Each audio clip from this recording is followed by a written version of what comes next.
to save the planet and everything, and he just, he meant well, but he just couldn't do it. Well, he's a good pitchman. I mean, didn't. Well, he sort of is a good pitchman, but he's, Well, they shut down here, right, and then they moved to North they Carolina. went bankrupt here. After me telling them for a year they're going to go bankrupt. Oh, really? You're just making a bunch of wrong decisions. He means well, but he just goes off half-cocked and doesn't fully understand, and he basically lies. He said things about me that weren't true, to promote me. He came here and tried to promote me, promote everything, and he just turned out to be a big pain in the ass.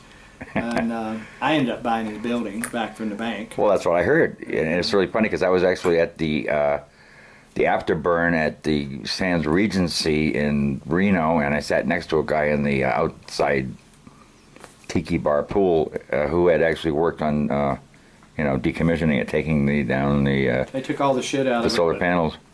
Anyway, he threw money away. We got it. We're using it as intern housing. It's fine. Yeah, I actually want to go down there and look at it again because the one thing that impressed me the first time I was out here, I think it was about 2 years ago, maybe 3.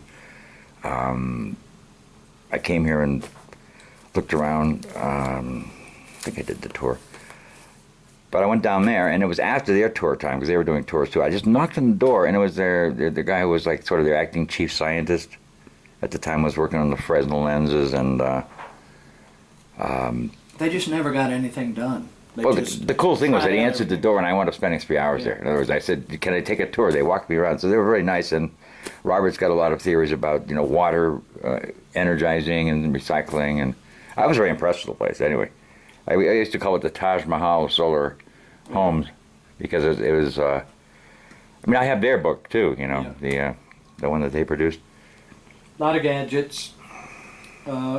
They were out for making money too. I think that's the thing that keeps us going is we don't give a shit about making any more than staying alive, buying beer and groceries. They wanted to make big money and take it mainstream and all that. I mean, we want things to go mainstream, but we're more into just having a life and sharing that life with anybody on the planet that is interested. And that just makes it kind of easy. You get very buoyant when you don't have a lot of weight in the gondola. Well, as I was saying to Emily as they came out, I wanted to get this across. There's always a feeling of peace when you come into one of these houses. The running water, there's a peacefulness here without the phony overtones of a new age, oh, you're in the ashram or something, It's like, it's just got a certain, it's just real. It's just honest integrity. It's a prairie dog hovel. Yeah, so it's real. It takes care of us. And this is an Earthship too we're sitting in, so you build all of this. Yeah, it's an old one. We live it, we work in it, and we build it. We Yeah. do. The newer ones. The newer ones are. Like here's a newer one. What was the one in Hilo like? I was looking for it. I don't think I have it in these files. Yeah. It's old. Well, the other thing that comes to mind is when you're building the ones in Haiti, Yeah. where there have been earthquakes. Of course, the rubber acts as an insulator against the shaking of the earth. I think that's a really great point that I pulled out of the book, or out of the subsequent. There's what a current one kind of looks like. Okay, yeah, and it's got the same. I mean, I guess it's what you'd call a new kind of luxury, right? Well, it's just this building sits there. It gets up to 100 degrees here, and it gets down to 25 below or something like that.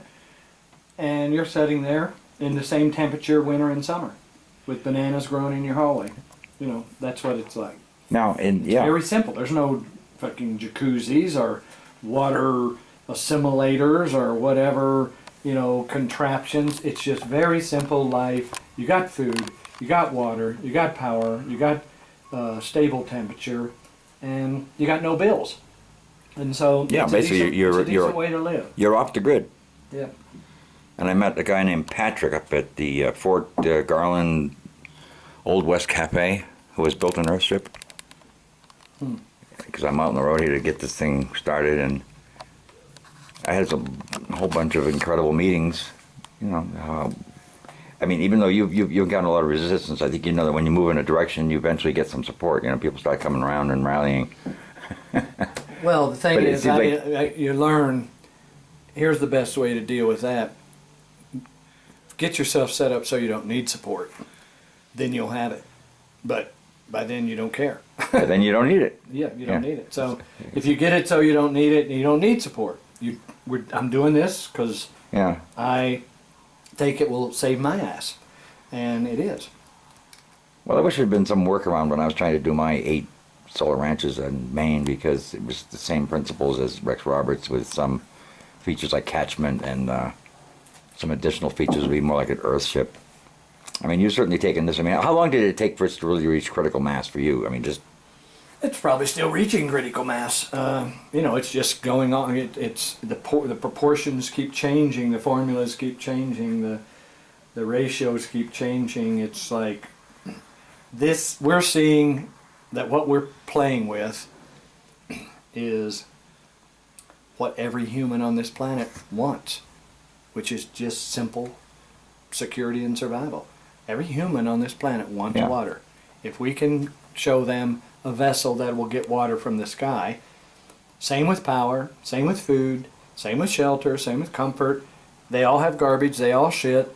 We're dealing with the things of humans that must be addressed, and we're finding that nobody's really adequately dealing with that. So yeah, we could take this on in and make billions, but what am I going to do with billions? I've got a Well, decent life now. if I might say, I mean, beyond that local satisfaction, I think there's a critical need at this point in the country for somebody to come along and push this thing out to the rural areas or wherever, or especially, I guess, the inner city areas. One project I had actually was to bring an Earthship into an old historical district, where you're so constrained, everything has to be authentic and original, right?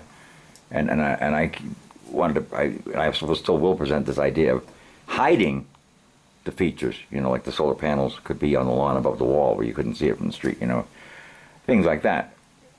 Because there's no reason why these same principles shouldn't be in the inner cities. And I think there are some movements there, you know, like the rooftop gardening and the fact that people in the cities are being forced to put in solar panels. And, you know, I'm going back to Hawaii, where the electricity is the most expensive in the country. It's 44 Yeah. cents a kilowatt, as opposed to 11 in Georgia, you know, where I was before. Yeah. Where are you from originally? Kentucky.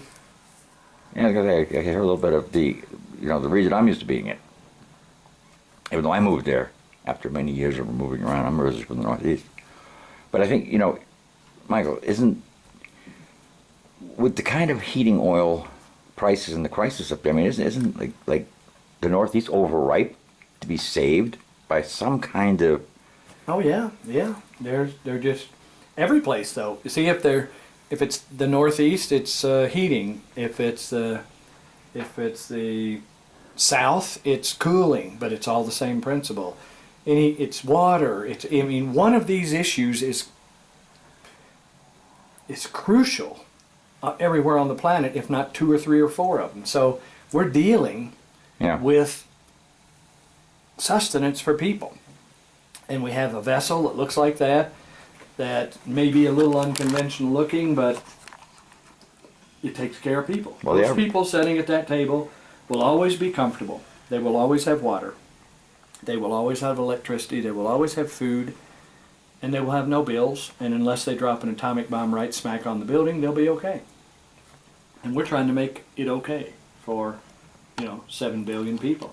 I'm into that for a second. Let me just take a pause here, because